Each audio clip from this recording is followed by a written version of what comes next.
Gentlemen of the 118 scale, 3.75 inch, 4-inch modern action figure community. I'm back again. I got another video for you guys. And in this video, we're going to cover the Ghost Hawk and its pilot. I think this is really cool. And I guess you guys are taking notice that I've gone back to the G.I. Joe side of things. So without further ado, let's talk. So there you have it, the G.I. Joe Skyhawk. Now, this toy has been around for a very long time. I believe the first one came out in about 86, maybe 84. I'm thinking more on the lines of 86. Plain green, no real window accents or anything. Then there was one that came out that was an Arctic version, the 25th anniversary release one, where they had Lift Ticket as a pilot. They also released one in completely chromed out, and that was for Sky Patrol back in probably 88, 89. Now, what you have here is the latest variant. I think this is the last variant, and this is the version that was released under the Persuit of Cobra, if I'm not mistaken, about 2010, and it had a pilot by the name of, I believe his name is Tomahawk, and there you have him right here. See if I could get him to stand up. All right, awesome. So this Tomahawk figure, I don't know a whole lot about him. The first time I saw him was released with this vehicle here. He's very close to, he looks very close to the 25th anniversary Lift Ticket. Let's take a look at him. He did not come with any firearms other than what is molded on him here. I'm sorry. And he comes with this knife. That's the only equipment. And I guess the knife is just so he can cut himself free just in case he crashes this thing. But other than that, that's all he came with. He has a flak vest, the same one that we saw with Lift Ticket. However, if you notice, his lapel mic is not painted like Lift Ticket's is. And his helmet is a little bit of a different color than Lift Tickets was. Still cool nonetheless.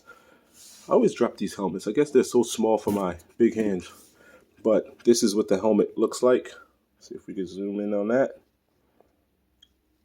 Nicely detailed. Nothing really special about it. Dropped it again. So let's get a look at him here. We've seen that head sculpt before. He was released with the, well, this head sculpt, I think was, what was that guy's name? I'll post it here once I figure it out. But anyway, we have seen that head sculpt before. Just a reissue, reused. Nicely done with the flak vest. No paint on the lapel mic. And pretty much plain Jane, looks exactly as Lift Ticket did. Right?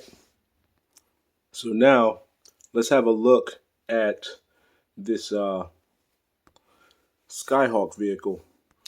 I think this is really cool. This is arguably my favorite variant out of all of them. Very sci-fi looking.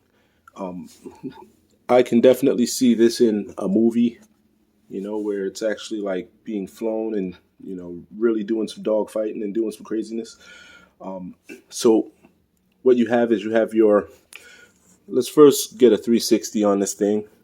You have your firing missiles or cannon, which G.I. Joe has become known for in the last few years of its life and then carried over, especially in the retaliation line. Every figure came with some kind of a weird cannon. But anyway, moving along. You got stickers here, 188. What does that say? See if we can. Emergency rescue blast panel. Here, speaking of panels, you have access to the engine compartment here. And that just snaps right back on like that. 1, 2, 3. Nothing really crazy. You also have that on the other side. Here at the bottom, you have, look at the effects of that being the jet engine and it having that black, which represents it burning from being so hot that it burned the paint off and it just looks black. Then you have this this cannon right here. Looks like a three-barreled minigun. Also, under the bottom, you have these rotating cannons. I wouldn't say they rotate, but I guess they oscillate. I guess oscillate is a better word. On skids with the shocks. Really cool. These are like, they guide where the craft is going. Not sure what you call those. Maybe thrusters. Awesome. Very nicely detailed. If you come across this in this day and age, pick it up, man. It's very nicely detailed. I like how they went with an actual window here. That's a plus. It just goes to show that someone actually took the time to mold some things in, make some things look real. Again, on this side, you also have the panel to access the engine compartment. Just going around and look at all the stickers. There are many. I'm glad that once I picked this up, it already had the stickers and stuff applied, because I usually don't even apply stickers to these vehicles because I never know if I'm going to do a paint job on them or, if I'm going to. So I usually don't put the stickers on, but that's what the cockpit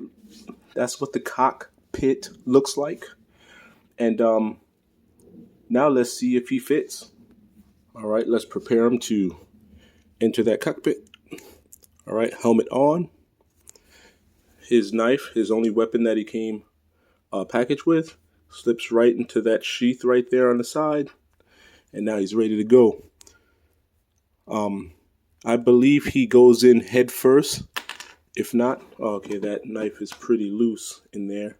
Let's see if I could squeeze it in there a little better.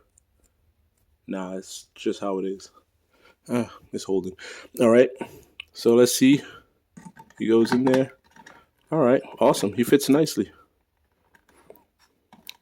He's probably under no circumstances going to be able to hold on to that joystick.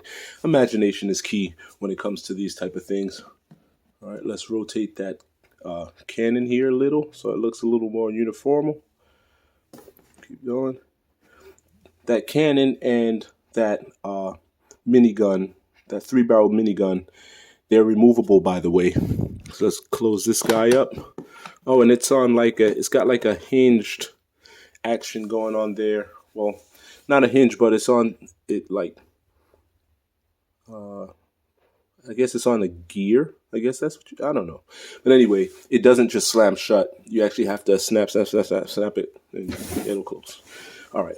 If that makes any sense. I'm sorry. I don't know what that's called.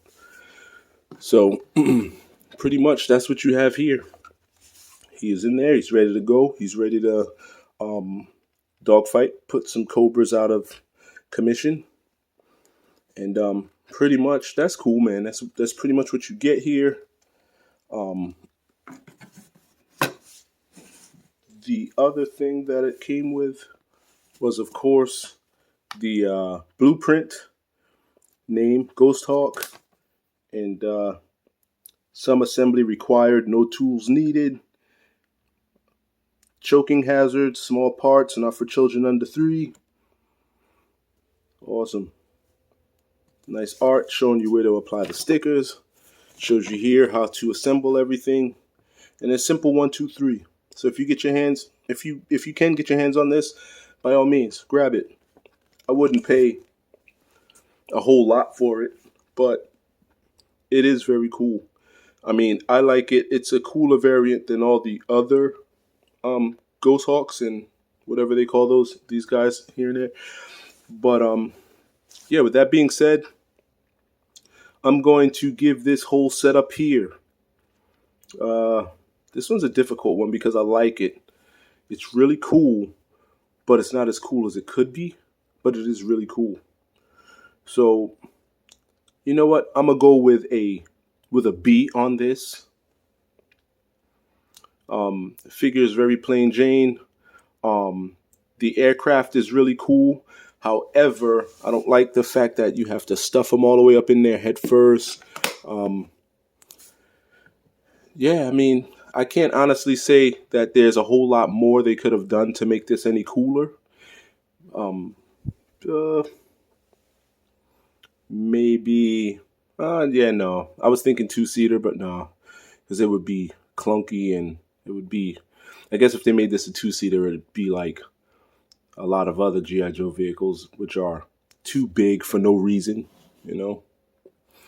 But ultimately, that's the grade I'm going to give this. I like it. Pick it up if you can. It's these things are becoming few and far between. So, you know, who knows, if we start showing more support for the 118 or 4-inch modern world, maybe we'll start seeing these things come back. Who knows? But ultimately, thank you guys for checking out my video. Again, there'll be more and more coming. So with that being said, I am out. Peace. Y'all have a great and blessed Friday. All right? Later.